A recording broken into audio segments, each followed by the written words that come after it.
There's a particular kind of frustration that I think almost every hospitality founder knows. You've been given good advice, maybe you paid for it, maybe you read it somewhere that mattered, maybe someone sat across from you and laid out a genuinely useful framework for building your team culture, getting more from your staff, creating the kind of environment that retains people and produces constant results. And yet it went nowhere. Not because the advice was wrong, because the person it was aimed at didn't have the foundation to do anything with it.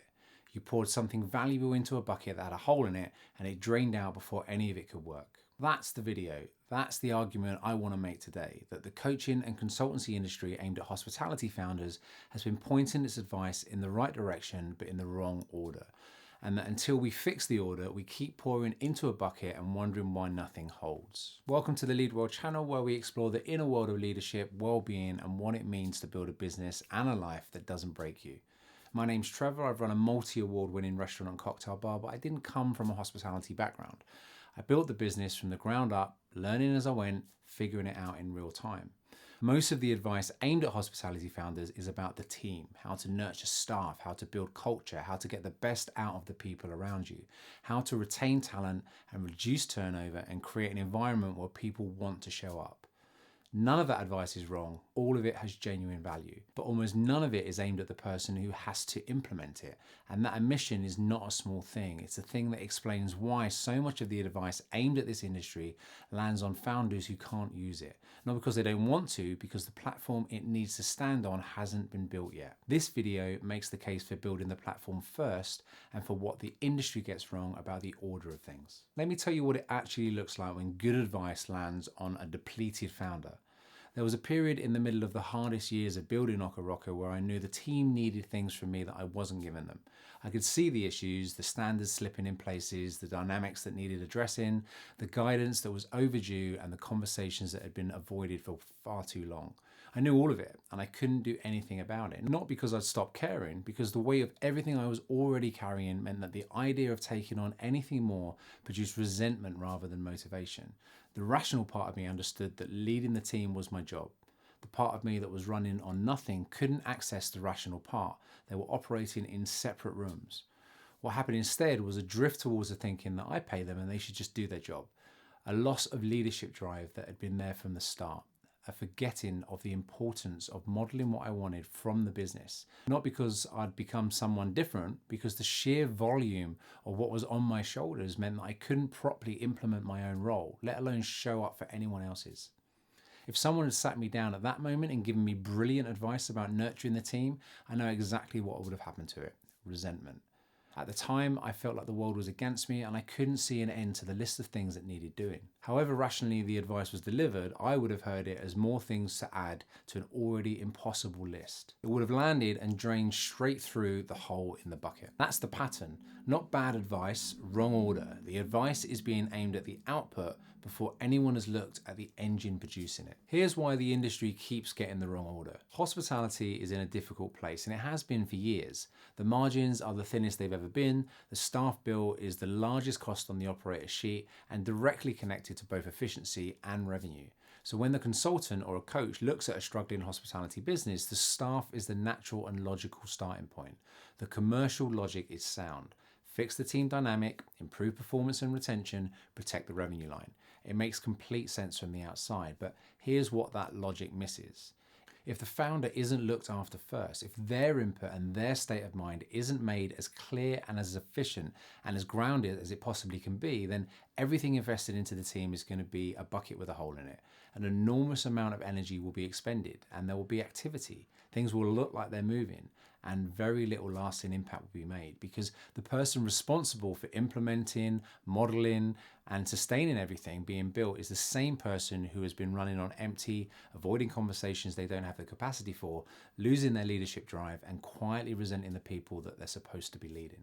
The founder is the foundation. You can't build a strong team on a compromised foundation. However sound the structure being placed on top of it is, if the base is compromised, the whole thing is compromised, and the base is always the founder. There's a way of thinking about sustainability in hospitality that usually gets applied to ingredients and supply chains and carbon footprints, but sustainability as a leadership principle means something more fundamental than that. It means leading in a way that doesn't exhaust you. putting systems and standards and boundaries in place that protect the person doing the leading, not because the person deserves special treatment, because everything else in the business depends on that person being functional. Designing for your own sustainability isn't selfish. It's the foundational work that the industry most needs and least provides for. I want to make this concrete rather than theoretical, because I think the argument for founder first can sound like self-care messaging when what it actually is a practical leadership argument. Here's the visible difference between a founder who has their own house in order and one who doesn't. Not the ideal version, the actual practical day-to-day difference in how they show up. A founder with their own house in order comes into the business with clarity. They know how they're going to get there. They have values that are defined and lived rather than decorative, a mission that gives the team something real to aim at, standards that they can model rather than just mandate. When they walk through the door, the team gets a coherent signal about what this place is and what it's trying to be. And the signal is consistent enough that the team can act on it without waiting for instruction. Here's something about staff that gets forgotten when founders are overwhelmed. Staff want to be told, not micromanaged, not controlled, but told. Given a clear picture of what they're working towards and what good looks like so they can get on with doing their job without second guessing everything. The founder who provides that clarity is the founder whose team performs. And that kind of clarity, the simple and coherent and consistent kind, can only come from a founder who has done the internal work first. It can't come from someone who is overwhelmed and not finishing their own to-do list and too depleted to engage properly with their team and lost somewhere inside the work. That founder doesn't have a clear signal to give. They have noise, and noise produces confusion and anxiety in a team rather than confidence and direction. If you're not telling your story intentionally, your team will create their own version of it, and it probably won't be the version that you want them telling. Before I go any further, I want to mention my Lead Well community. It's a free space for hospitality founders where we have these exact conversations, the ones about what the founder needs before they can give anything to anyone else. The link's in the description. It's completely free. Come and find us. Let's get back to the video. I want to talk about my Lead Well framework here, not as a sales pitch, as a practical answer to the question of where the founder actually starts. Because I think one of the reasons founders don't prioritize themselves is that the idea of working on yourself while the business is making noise feels like an enormous additional project. Like the list was already impossible and now there's a whole new dimension of other things to address. Think about a room that's been neglected for a long time. When you look at it as a whole, the cleaning of it is overwhelming before it even begins. There's no obvious place to start. Everything needs doing and everything needs doing at once. And so ignoring it becomes more attractive than engaging with it, because engaging with it means confronting everything simultaneously. But break that room into parts, cleaning, tidying, putting away, things that don't belong in there at all. And now each part has its own smaller steps. The thing that was impossible as a whole becomes entirely possible in pieces. One small, easy task leads to a chain of events. The momentum builds, and before long, the room is done in a way it would never have been done if you just stood in the doorway staring at it all at once.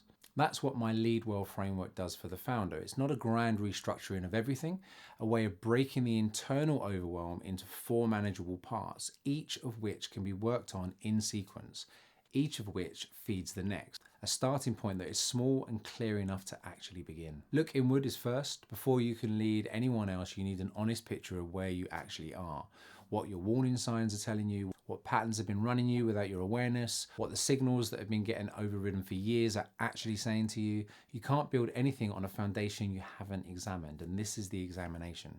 Established rhythm is next, and once you can see yourself clearly, you can start building the structure that supports you. The morning routine that means that your day starts in your hands rather than the business's, the non-negotiables that exist in the week regardless of what the service looks like, the protected time that gives the nervous system somewhere else to be before the demands arrive. Rhythm is the platform that everything else stands on. Without it, everything is reactive. From there, we go into align your energy. With rhythm established, you can start treating energy as the real and finite resource it is, rather than something to be spent until it runs out. Understanding what depletes you and what restores you, making the deposits before the withdrawals, protecting the account that everything else draws from. A founder who understands their energy is a founder who can pace themselves across the week, the month, the year, without hitting the wall that so many people in this industry hit and can't see coming until they're already in it. Finally, direct with clarity. From that foundation, the leadership becomes possible in a way it simply wasn't before. The conversations that needed having, the standards that needed setting, the team culture that needed building, the clarity that the team is waiting for and that the founder has been unable to provide because they just didn't have it in themselves. All of it becomes accessible because the person delivering it is actually there, grounded, present, clear about what they're trying to build and how they're going to lead towards it. You can't skip to the last pillar. You can't direct with clarity from a foundation of depletion and overwhelm and avoided internal work. The order matters. The room has to be cleaned in the right sequence or the cleaning undoes itself.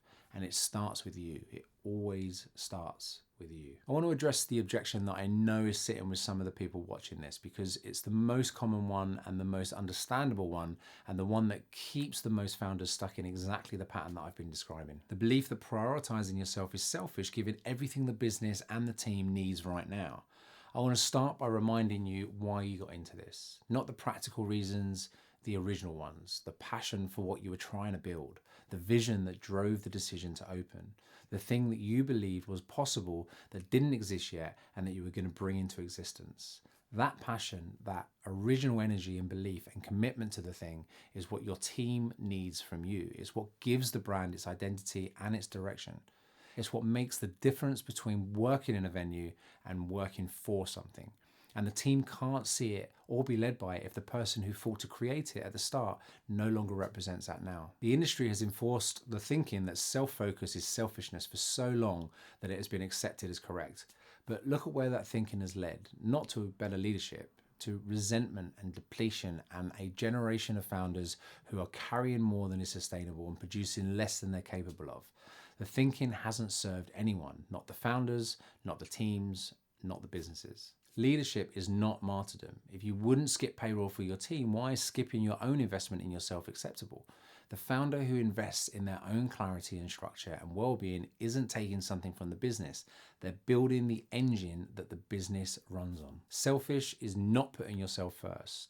Selfish is staying depleted and giving your team a compromised version of the founder that they deserve. Selfish is having access to the tools that would make you more present and more clear and more capable and not using them because the guilt of taking up space has been mistaken for a virtue. The team doesn't need your sacrifice.